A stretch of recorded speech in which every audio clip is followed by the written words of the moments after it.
जय सिया राम। राम नाम मने दीप धरो, जीह देहरे द्वार। तुलसी भीतर बाहिरो, जो चाहसे उजियार। राम नाम की बड़ी अद्भुत महिमा है, इसलिए गोस्वामी तुलसीदास जी कहते हैं कि इसको जीभ पे रखने की आवश्यकता है, यानी हमेशा राम नाम का जप करने की आवश्यकता है, क्योंकि इससे भीतर भी प्रकाशित होगा और हमारा बाहर भी प्रकाशित होगा। बहुत बड़ा धन है, बल्कि सबसे बड़ा धन जो है वो राम नाम ही है। हम बुरे समय के लिए या फिर आवश्यकता पड़ने पर उसका इस्तेमाल हो सके, हम धन संचय करते हैं, लेकिन राम नाम रूपी धन के संचय से बड़ा कोई संचय नहीं हो सकता। इसलिए मीराबाई कहती हैं कि पायो जी मैंने राम रतन धन पायो। निर्गुण निराकार परम ब्रह्म को मानने वाले कबीरदास जी कहते हैं कि राम नाम की लूट है, लूट सको तो लूट। ये राम नाम की लूट है, जितना चाहो लूट लो। यही समय है राम नाम का लूट करने की। जो जमा हो जाएगा वही काम आएगा। बहुत बार होता है कि जीवन में कुछ जो विपरीत परिस्थितियाँ आती हैं, परेशानी आती हैं, तो जिस प्रकार से जमा धन काम आता है, उसी प्रकार से ये जो राम नाम जमा किया जा रहा है, डिपॉजिट हो रहा है बैंक में, वो आवश्यकता पड़ने पे काम आएगा। वो हमारे पाप का शरण करेगा, जो कुछ भी हमारा बुरा प्रारब्ध है उसको मिटाएगा। इसलिए जितना हो सके राम नाम का संचय करना चाहिए। पिछली बार भी राम नाम को लेकर काफ़ी बातचीत हुई, उस पर बहुत से लोगों ने जिज्ञासाएं भेजी और उसमें सबसे बड़ी तादाद में लोगों ने लिखा कि हम वर्षों से राम नाम का लेखन कर रहे हैं और हमारे जीवन में काफ़ी इसका सकारात्मक प्रभाव देखने को मिला है। जीवन संवर गया है, सुधर गया है, और सबसे बड़ी बात यह है कि मानसिक ताप जाता रहा है। कई बार ये होता है कि बाह्य वस्तुएं हमारे इर्द गिर्द इकट्ठी हो जाती हैं, हम सब कुछ जमा कर लेते हैं, लेकिन जो ये मन का ताप है ये दूर नहीं होता। मन बेचैन सा रहता है।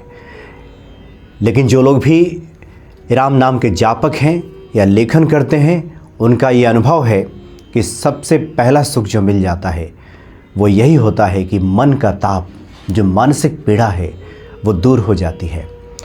अब जिन लोगों ने राम नाम का लेखन किया है, जो पुस्तिकाएं इकट्ठी हो गई हैं, उसका क्या किया जाए, इसके बाबत काफ़ी लोगों ने लिखा है। हालांकि पिछली बार हमने चर्चा की थी कि जो लोग मनोरथ सिद्धि चाहते हैं वो क्या करें, कि किस प्रकार से राम नाम जो लिखा गया है उसको काट करके आटे की गोली मिला करके और नाभि तक पानी में उतर करके रामाय नमः कहते हुए जल में उसको आप प्रवाहित कर सकते हैं।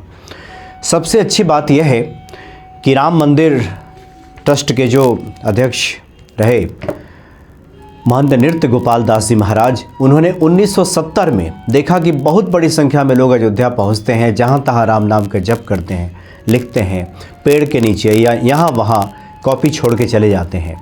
क्योंकि प्रभु राम की नगरी है, राम नाम लेखन किया गया है, हनुमान जी को लोग सुपुर्द कर देते हैं अयोध्या में जाकर के।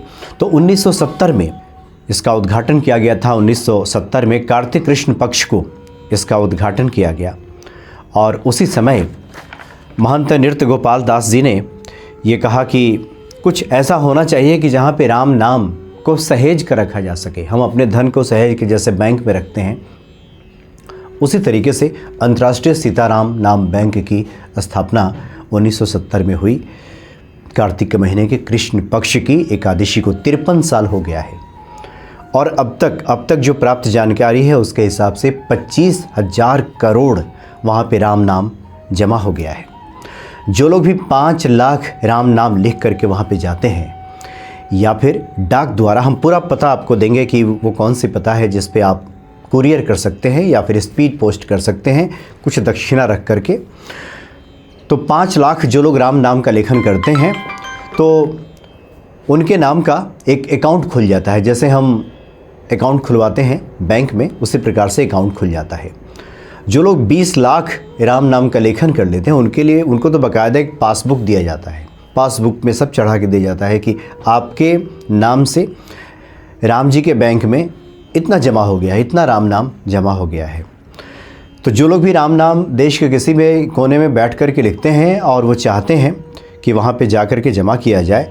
तो ये मणिराम छावनी है अयोध्या में। अब तक कुल मिलाकर 137 शाखाएँ इसके पूरे विश्व में है। भारत में कई जगह इसकी शाखाएँ हैं और इधर अमेरिका, नेपाल, बहुत सारे जो पश्चिमी देश हैं उधर भी इसकी शाखाएँ खुल गई हैं। आपके आसपास में इस तरह की शाखाएँ हों तो जाकर आप वहाँ जमा कर सकते हैं।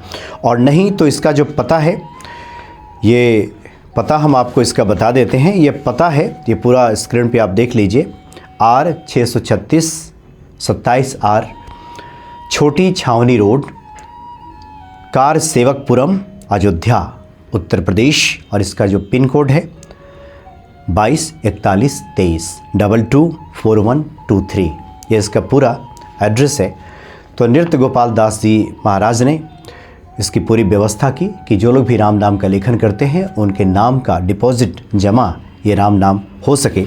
तो इस प्रकार से राम नाम की महिमा समझते हुए प्रतिदिन कम से कम एक पृष्ठ का नाम लेखन करना चाहिए। अभी भी बहुत से लोगों ने लिख करके भेजा कि हम तो सादा कागज़ पर लिखते हैं।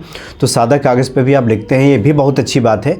लेकिन चूँकि आप पुस्तिकाओं में लिखेंगे तो पुस्तिकाओं में वो संख्या निर्धारित रहती है कि आपने एक पुस्तिका पूरी कर ली तो 11,000 आपने किया या फिर 28,000 किया। गीता प्रेस की जो पुस्तक आ रही है उस पर 28,860 राम नाम की व्यवस्था है। तो ये गिनती में सुविधा हो जाती है। जब आप वहाँ पे कॉपी भेजेंगे या जाकर स्वयं जमा करेंगे तो गिनती में सुविधा हो जाती है कि आपने इतना राम नाम का लेखन कर लिया है। पुस्तिका का बस यही फ़ायदा है। बाकी आप सफ़ेद कागज़ पर भी लिख सकते हैं। आजकल ऑनलाइन भी ये लिखा जा सकता है राम नाम। हरिद्वार में भी इस तरह की व्यवस्था है। आप राम नाम बैंक अगर सर्च करेंगे ऑनलाइन तो वहाँ भी आप लॉगिन कर सकते हैं। जो लोग मोबाइल फ्रेंडली है, जो लोग मोबाइल चलाना जानते हैं अच्छे तरीके से, इंटरनेट का इस्तेमाल करना जानते हैं, वो लोग राम नाम बैंक सर्च करेंगे तो बहुत जगह इसकी शाखाएँ हैं। कानपुर में भी है, हरिद्वार में भी है। जहाँ पे आप सर्च करेंगे तो वहाँ पर लॉगिन पासवर्ड बना करके आप डिजिटली भी लिख सकते हैं। कॉपी में तो लिखा ही जाता है, आप डिजिटली मोबाइल पे भी जाकर के राम नाम लिखते जाएंगे और आपके अकाउंट में वो सब जमा होता जाएगा। राम नाम की महिमा को लेकर एक बार फिर से हम पुनः विस्तार से आगे बात करेंगे, क्योंकि जो नए लोग हैं, जो लोग नए सुन रहे हैं, उनके मन में जिज्ञासा होगी कि राम नाम से मिलेगा क्या। तो पहली बात तो यह है कि हनुमान जी ही प्रसन्न हो जाएंगे। आप जितना ही ज़्यादा राम नाम लिखेंगे, जिनके आराध्य हैं प्रभु राम हैं श्री हनुमान जी, वो तो राम नाम से ही प्रसन्न होते हैं। सबसे बड़ी बात तो ये होगी कि हनुमान जी प्रसन्न हो जाएंगे। और जब हनुमान जी ही प्रसन्न हो जाएं तो फिर अष्ट सिद्धि नवनिधि के दाता, असवर दीन जानकी माता। अष्ट सिद्धियाँ, नवनिधियाँ दूर नहीं रहती ऐसे लोगों के जीवन से। एक और बात है, बाबा नीम करोली जी महाराज की भी चर्चा हम करते हैं। बाबा नीम करोली जी महाराज जब भक्तों से मिलते थे तो राम नाम पे ही जोर देते थे। कोई भी जीवन में परेशानी हो, राम नाम लिखें। राम नाम सब देने वाला है। भक्ति भाव से लोग राम नाम लिखें तो सब मिल जाता है। और आजकल के समय में सही क्या है, गलत क्या है, जहाँ समझना बड़ा मुश्किल हो गया है। हम सूचना क्रांति के युग में रह रहे हैं। अभी के मनुष्य के सामने सबसे ज़्यादा चुनौतियाँ हैं। वो इसलिए है क्योंकि 50 जगह से सूचनाएं आ रही हैं। क्या सही है, क्या गलत है, समझ पाना बड़ा मुश्किल है। लोग मोबाइल पे इतने सारे चैनल्स देखते हैं, इतने सारे वीडियोस देखते हैं, और ये जो सभी वीडियोस हैं, ये ऐसा नहीं होता कि सब बिल्कुल सही जानकारी के साथ वीडियोस आ रहे हैं। बहुत दिग्भ्रमित करने वाली बातें भी होती हैं। एक महिला भक्त ने हमें एक मैसेज किया।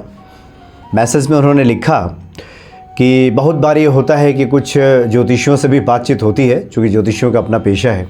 उस पेशे के मुताबिक वो बातचीत करेंगे कि कैसे ज़्यादा से ज़्यादा पैसा आ सके। तो उनसे किसी ज्योतिषी ने कहा कि आप जो हनुमान चालीसा कर रहे हैं, ये तो हनुमान जी तक पहुँच ही नहीं रहा। वहाँ तक पहुँचेगी तब ना बात बनेगी। बीच में कुछ नेगेटिविटी है, नकारात्मक शक्तियाँ हैं जो ये आपका हनुमान चालीसा वो ग्रहण कर ले रही हैं। तो कितनी अजीब बात है कि कोई इस तरह से बताए किसी को कि आप हनुमान चालीसा का पाठ करते हैं, हनुमान जी तक वो बात पहुंच नहीं रही। बीच में नकारात्मक शक्तियाँ। जो लोग भी हनुमान चालीसा का पाठ करते हैं वो स्वयं जहाँ पढ़ते हों कि भूत पिशाच निकट नहीं आवे, महावीर जब नाम सुनावे, उन्हें तो कम से कम ये समझ जाना चाहिए कि जहाँ हनुमान चालीसा की बात होती है वह नकारात्मक शक्तियाँ टिकती कहाँ हैं। किस नकारात्मक शक्ति में, भूत प्रेत में इतनी शक्ति है कि हनुमान जी के मंत्रोच्चार किया जा रहा हो, हनुमान चालीसा का पाठ किया जा रहा हो, और वो बीच में आकर के इसको बाधित कर दे, इसको रोक दे। ये फिजूल की बातें हैं। इसलिए शुरू में ही गोस्वामी तुलसीदास जी ने जो लिखा है कि बल बुद्धि विद्या देहु मोहि, हरहु कलेश विकार।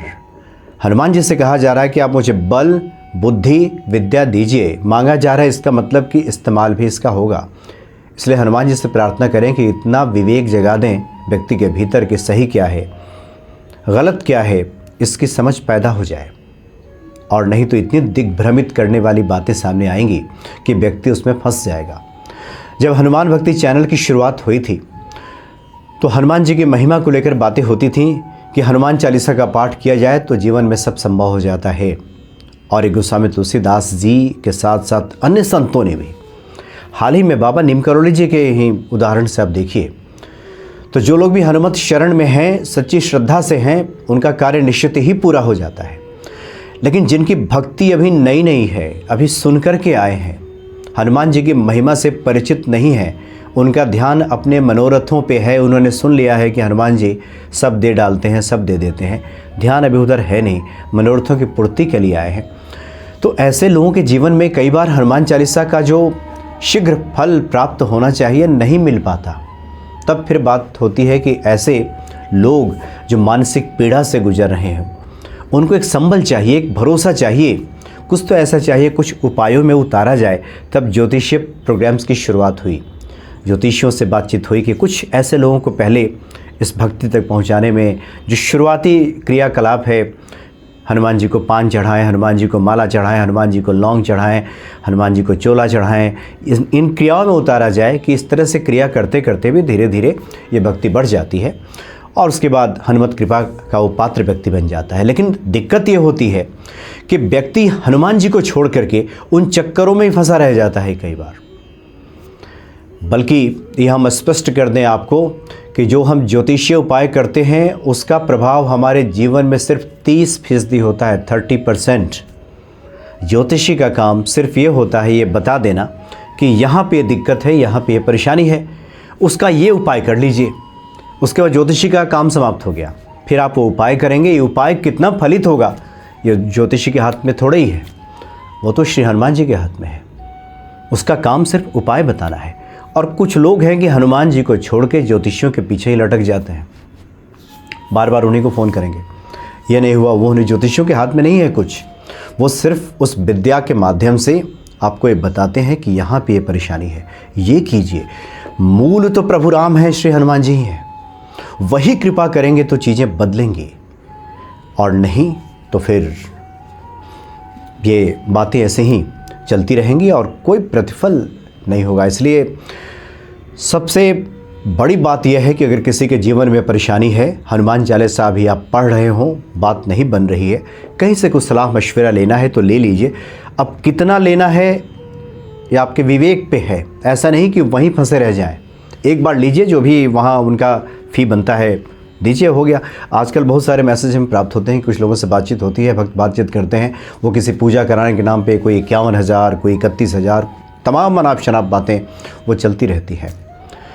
और हम बताते हैं ऐसे भक्तों को कि हनुमान भक्ति पे वो बातें बताई जा रही हैं कि हनुमान जी ही सब करेंगे। हनुमान जी की आप पूजा छोड़कर इधर उधर कहाँ भटक रहे हैं? परेशानी है, कुछ समझना है, दिक्कत कहाँ पे है तो बात कीजिए, एक बार समझ लीजिए, जो भी उनका फ़ी है अदा कर लीजिए। अब वहीं लटके रहने से क्या फ़ायदा? फिर तो आपका एक तरह से धन का हरण ही होगा। इसलिए मूल बात यह है कि हनुमान जी की शरणागत रहें, प्रभु के राम की शरणागत रहें। राम नाम लिखिए, राम नाम जपिए, हनुमान चालीसा का पाठ कीजिए। इतना व्यक्ति करता चले तो बाकी काम तो श्री हनुमान जी स्वयं संभाल लेते हैं। इसलिए जो लोग भी श्री राम नाम का लेखन करते हैं वो विश्वास रखें, कुछ ही दिनों के बाद जीवन में एक सकारात्मक बदलाव देखने को मिलेगा। जो इच्छा करिहूँ मन माही, हरि प्रसाद कछु दुर्लभ नाही। ऐसे व्यक्ति की का जो भी मनोरथ होता है, जो भी इच्छा होती है, पहली बात तो ये होती है कि जो ईश्वर के भक्त हैं, जो हनुमान जी की कृपा पात्र हैं, वो ऐसी वैसी इच्छा भी नहीं रखते। कई बार जब लोगों से बातचीत होती है तो वो कहते हैं कि आपने तो कहा है, गोस्वामी जी ने भी लिखा है कि जो इच्छा करी हो मन माही, जो हम इच्छा करेंगे सब मिल जाए, हमारी तो ये इच्छा है। और बहुत बार ये इच्छाएं इतनी अनैतिक होती हैं, गैर कानूनी भी होती हैं। तो पहले तो हनुमान जी कुमति को दूर करेंगे, सुमति प्रदान करेंगे, उसके बाद जो व्यक्ति के भीतर जो मनोरथ आएगा उसकी पूर्ति स्वयं बाबा नीम करोड़ी जी महाराज कर देंगे, श्री हनुमान जी कर देंगे, प्रभु राम कर देंगे, कहने की आवश्यकता नहीं पड़ेगी।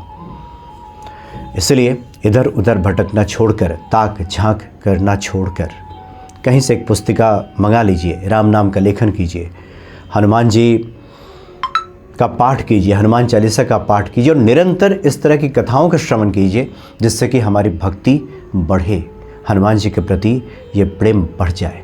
इससे बढ़कर कुछ भी नहीं, और यही सब फल प्रदान करने वाला है और जीवन को सुकून, चैन और आनंद दिलाने वाला है। बाकी सब मिथ्या है, कहीं कुछ हासिल होने वाला नहीं है। इस बात पे ध्यान देते हुए हनुमान जी की शरण में रहें, निश्चित ही बेड़ा पार हो जाएगा।